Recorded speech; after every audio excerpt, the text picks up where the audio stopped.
Shkak për pezullimin asfaltimit të rrugës Qafbuall-Krasë është bërë rritja e çmimeve menjëherë pas nisjes së luftës Izrael-SBA-Iran. Këtë e konfirmon në një intervistë dhënë për televizion nën prefekti i Bulqizës Avni Muliu.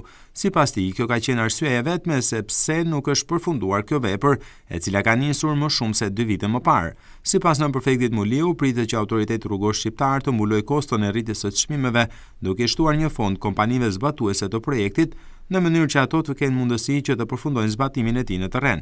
Megjithse nuk ka një kohë të caktuar për finalizimin e asfaltimit të kësaj rruge, Muliu shton se brenda këtij viti do të jetë e përfunduar. Sipas informacionit që kam për rrugën Qafbullit-Krasë, shumë shpejt do hahet tendri për të kaluar në fazën e fundit, domethënë të mbylljes kësaj vepre që ka filluar ka 2-3 vjet, edhe besoj se këtë vit do mbyllet në asfaltimin e këtij segmenti. Ndryshojnë çmimet edhe kjo ka bërë që të shtyhet problemi i asfaltimit të këtij segmenti, që është një segment jetik për komunitetin e Martaneshit.